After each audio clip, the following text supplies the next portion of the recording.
नमस्कार। स्वागत है आपका विश्वास हिंदी यूट्यूब चैनल पे। आज हम जेवीटी एंट्रांस की जो आंसर की थी उसे डिस्कस करेंगे यहाँ पर। तो हिंदी का जो पहला क्वेश्चन पूछा गया था, सुरेश प्रतिदिन स्कूल जाता है अव्यय क्षण।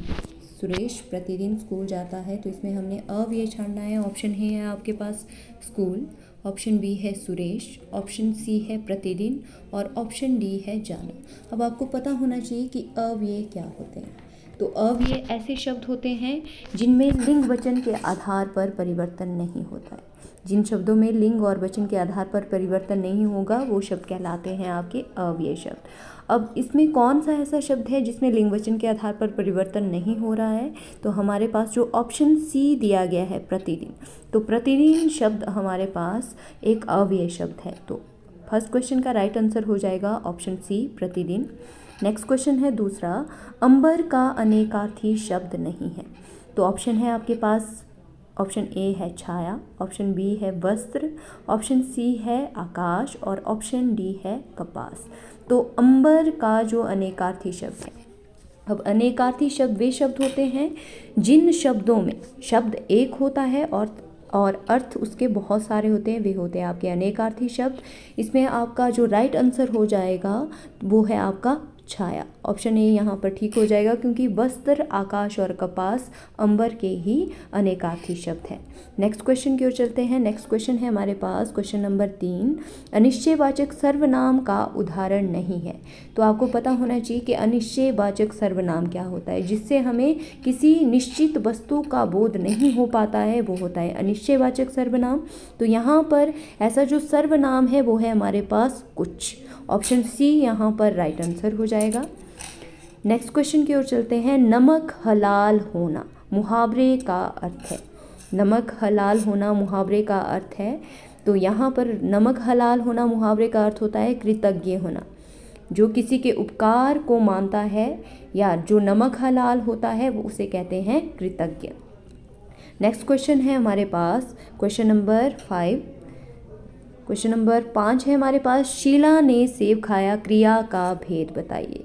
तो शीला ने सेब खाया, अब शीला हमारे पास कोई कर्ता है, खाया क्रिया है और जो सेब है वो क्या है हमारे पास कोई कर्म है। जब भी किसी भी क्रिया के साथ कर्म आता है या काम का प्रभाव आपका कर्ता के साथ साथ कर्म पर भी पड़ता है तो ऐसी क्रिया को कहते हैं हम सकर्म क्रिया। ऑप्शन सी यहाँ पर राइट आंसर हो जाएगा। नेक्स्ट क्वेश्चन देखिए, क्वेश्चन नंबर 6 है हमारे पास, भाषा का मूल रूप है।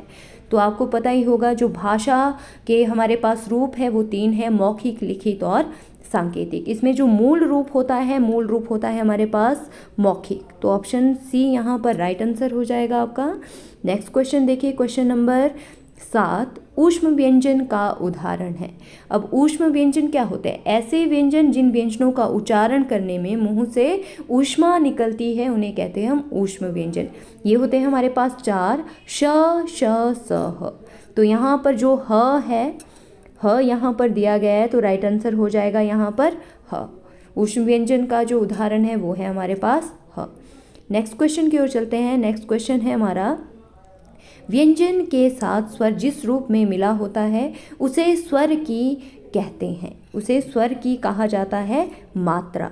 अब देखिए, जब भी हम व्यंजन का उच्चारण करते हैं या फिर व्यंजन को लिखते हैं, किसकी सहायता से लिखा जाता है? स्वर की सहायता से लिखा जाता है। अब जो स्वर हैं, स्वर के द्वारा ही हम व्यंजनों का उच्चारण करते हैं। तो यहाँ पर राइट आंसर आपका ऑप्शन ए, ऑप्शन ए यहाँ पर राइट आंसर हो जाएगा। नेक्स्ट क्वेश्चन की ओर चलते हैं। क्वेश्चन नंबर 9, क्वेश्चन नंबर 9 है आपका, शुद्ध शब्द छांटे। तो शुद्ध शब्द हमने यहाँ पर छांटना है। तो राइट आंसर था आपका ऑप्शन डी, कवित्री। जो शुद्ध लिखा गया है, दीपावली को इस तरह से लिखा जाता है, दीपावली, द में बड़ी की मात्रा आएगी। निरोग को इस तरह से लिखा जाता है, निरोग, न में बड़ी की मात्रा लगेगी। साथ ही श्रीमती, त में इसमें भी बड़ी की मात्रा लगाई जाएगी, श्रीमती। तो राइट आंसर इसका ऑप्शन डी हो जाएगा। नेक्स्ट क्वेश्चन है हमारे पास, अड़ का उच्चारण स्थान क्या है? तो अड़, जब हम इसका उच्चारण करते हैं तो हमारी जो जीभ है वो मूर्धा का स्पर्श करती है, तो यहाँ पर ऑप्शन सी आपका राइट हो जाएगा। अड़ का उच्चारण स्थान है हमारा मूर्धा। नेक्स्ट क्वेश्चन है, शची प्लस इंदर की संधि है। तो शची प्लस इंदर की संधि होती है हमारे पास ऑप्शन बी, शचिंदर। जब हमारे पास ई और ई आपस में मिलते हैं तो इसका परिवर्तन हो जाता है ई में। तो यहाँ पर जो परिवर्तन हुआ है वो है हमारा पास ऑप्शन बी, बड़ी ई में जो परिवर्तन हुआ है, तो राइट आंसर आपका शचिंदर हो जाएगा। नेक्स्ट क्वेश्चन देखिए, क्वेश्चन नंबर 12, योगरूढ़ शब्द छांटी। आपको पता होना चाहिए कि योगरूढ़ क्या होते हैं। ऐसे शब्द जो यौगिक तो होते हैं लेकिन जिनका अर्थ क्या हो जाता है, विशेष हो जाता है, उन्हें कहते हैं हम योगरूढ़ शब्द। अब देखिए टिकट, घर। अब टिकट आपका अंग्रेजी का शब्द है, घर आपका हिंदी का शब्द है। तो दो शब्द जब एक शब्द बनाते हैं, भिन्न भाषाओं के दो शब्द जो क्या करते हैं, एक ही शब्द बना रहे हैं, उसे कहते हैं हम संकर शब्द। ठीक है, फिर हमारे पास आ रहा है गाड़ी। गाड़ी भी हमारे पास हिंदी का शब्द है। अब गाड़ी कोई योगरूढ़ शब्द ना होकर सिंपल हमारे पास कोई शब्द है। अब ऑप्शन सी है पुस्तकालय। पुस्तकालय में देखिए दो शब्दों से मिलकर बना है, पुस्तक और आलय, तो ये कोई यौगिक शब्द है हमारे पास। नेक्स्ट है लंबोदर। अब लंबोदर में क्या हो रहा है, लंबा है उदर, जिसका मतलब जिसका पेट लंबा है वो कौन है हमारे पास, गणेश। अब किसी तीसरे पद की ओर संकेत हो रहा है या फिर इसमें अर्थ क्या हो रहा है, कोई विशेष अर्थ दे रहा है, तो ये है हमारे पास योगरूढ़ शब्द। ऑप्शन डी यहाँ पर राइट हो जाएगा आपका। जंगल का पर्यायवाची नहीं है, तो यहाँ पर जंगल का पर्यायवाची पूछा गया है अरण्य। अरण्य भी आपका जंगल होता है। कानन, कानन भी आपका जंगल होता है। फिर नेक्स्ट देखिए, नेक्स्ट है आपका इसमें ऑप्शन सी वामा, फिर है ऑप्शन डी विपिन। अब विपिन भी वामा होता है लेकिन ऑप्शन सी यहाँ पर जंगल का पर्याय नहीं है, तो ऑप्शन सी यहाँ पर आपका राइट आंसर हो जाएगा। नेक्स्ट क्वेश्चन देखिए, मतैक्य का संधि विच्छेद करना है। पहले हमने संधि किया, अब क्या है, संधि विच्छेद करना है। तो संधि विच्छेद में हम क्या करते हैं, शब्दों को अलग अलग करते हैं। तो इसमें जो विच्छेद हो जाएगा वो है मत प्लस ऐक्य। ऑप्शन सी यहाँ पर राइट आंसर हो जाएगा आपका। नेक्स्ट क्वेश्चन देखिए, संस्कृत के ऐसे शब्द जो कुछ रूप परिवर्तन के साथ हिंदी में प्रचलित होते हैं उन्हें कहते हैं। अब देखिए, जब संस्कृत के शब्दों का परिवर्तन हो जाता है तो उन शब्दों को कहते हैं हम तद्भव शब्द। तो ऑप्शन बी यहाँ पर राइट आंसर हो जाएगा। नेक्स्ट क्वेश्चन की ओर चलते हैं। नेक्स्ट क्वेश्चन है हमारे पास क्वेश्चन नंबर 16, क्वेश्चन नंबर 16, शस्त्र का उदाहरण है। तो शस्त्र आपको पता होना चाहिए जिसे हम हाथ से ही चलाते हैं, जिसका प्रयोग हाथ के द्वारा ही किया जा रहा है, हाथ से उसे छोड़ा नहीं जा रहा है, वो कहलाता है आपका शस्त्र। तो बाण, गोली और बम, इन्हें कहेंगे हम अस्त्र। जो तलवार है वो यहाँ पर शस्त्र हो जाएगा। ऑप्शन बी यहाँ पर राइट आंसर आपका है। नेक्स्ट क्वेश्चन देखिए, भरपेट में समास है। तो भरपेट में समास है। अब समास क्या होता है, शब्दों का संक्षिप्तीकरण करना है। जब हम शब्दों को क्या करते हैं, संक्षिप्त करते हैं, उन्हें कहते हैं समास। अब भरपेट, अब इसमें जो समास है वो है हमारे पास अव्ययी भाव समास। क्यों, क्योंकि इसमें जो पहला जो पद है वो कैसा है, अव्यय शब्द है। ठीक है, तो इसलिए इसको कहा जाएगा अव्ययी भाव समास। इसका जो राइट आंसर है वो अव्ययी भाव समास हो जाएगा। नेक्स्ट क्वेश्चन की ओर चलते हैं। नेक्स्ट क्वेश्चन है हमारे पास, नेक्स्ट क्वेश्चन है हमारे पास व्यक्तिवाचक संज्ञा का उदाहरण है। अब देखिए, व्यक्तिवाचक संज्ञा क्या होती है, जो किसी व्यक्ति, वस्तु, स्थान का बोध कराती है, उसे कहते हैं हम व्यक्तिवाचक संज्ञा। अब व्यक्तिवाचक संज्ञा में आता है हमारे पास गंगा। अब गंगा किसी व्यक्ति का नाम है तो इसीलिए यहाँ पर ये व्यक्तिवाचक संज्ञा हो जाएगी। आदमी, मेज यहाँ पर आपकी जातिवाचक है और प्रेम आपका भाववाचक संज्ञा है। नेक्स्ट क्वेश्चन देखिए, राम बड़ा चतुर है में बड़ा क्या है। तो सिंपल पूछा गया है कि बड़ा जो शब्द है ये क्या है।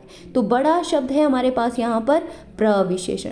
जो शब्द क्या करते हैं, किसी संज्ञा शब्द जो शब्द किसी विशेषण की भी विशेषता बताते हैं वे शब्द कहलाते हैं आपके प्रविशेषण।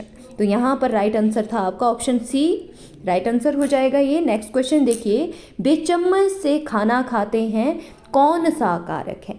अब यहाँ पर किसी उपकरण या साधन का प्रयोग हो रहा है, तो आपको पता होना चाहिए जब किसी साधन के द्वारा, किसी चीज़ के द्वारा, वस्तु के द्वारा कार्य पूरा किया जाता है तो वहाँ पर होता है आपका करण कारक। अब अपादान का भी से है, आपका से कारक चिन्ह है, तो यहाँ पर अगर बोलते हैं कि वो चम्मच उसके हाथ से छूट गया, तो जहाँ पर आपका अलगाव का बोध होगा वहाँ पर अपादान, लेकिन यहाँ पर बोल रहे हैं कि चम्मच से खाना खाते हैं, तो ऑप्शन बी आपका राइट आंसर हो जाएगा। नेक्स्ट क्वेश्चन देखिए, सभी प्रकार के साधारण वाक्यों के अंत में कैसा चिन्ह लगाया जाता है? तो पूछा गया है कि कौन सा विराम चिन्ह का यहाँ पर प्रयोग होता है, तो सभी साधारण वाक्यों के अंत में लगता है आपका पूर्ण विराम। नेक्स्ट क्वेश्चन की ओर चलते हैं। नेक्स्ट क्वेश्चन है, सिर देना मुहावरे का क्या अर्थ है? तो सिर देना मतलब बलिदान देना, ऑप्शन ए यहाँ पर राइट आंसर हो जाएगा। नेक्स्ट क्वेश्चन है, उग्र का विलोम शब्द क्या होगा? उग्र मतलब क्रोधित होना, तो इसका जो राइट आंसर है ऑप्शन बी आपका यहाँ पर राइट हो जाएगा। नेक्स्ट क्वेश्चन है हमारे पास, नेक्स्ट क्वेश्चन जो है, आ उपसर्ग का उदाहरण नहीं है, तो आ उपसर्ग से जो शब्द नहीं बना है उसका वो हमें बताना है यहाँ पर। अब देखिए, मरण से पहले आ लगा है, इसमें तो आ उपसर्ग है, जन्म से पहले आ लगा है, इसमें भी उपसर्ग है आ, और समान के आगे भी आ उपसर्ग का प्रयोग किया गया। अब जो आकलन शब्द है यहाँ पर आपका राइट आंसर हो जाएगा, इसमें आ उपसर्ग का प्रयोग नहीं किया गया है। लास्ट क्वेश्चन है हमारे पास, क्वेश्चन नंबर 25, अंडरटेकिंग का हिंदीकृत रूप है। तो अंडरटेकिंग का जो हिंदीकृत रूप है वो है हमारे पास उपक्रम। मुझे आशा है कि आप सभी को हमारा वीडियो पसंद आया है।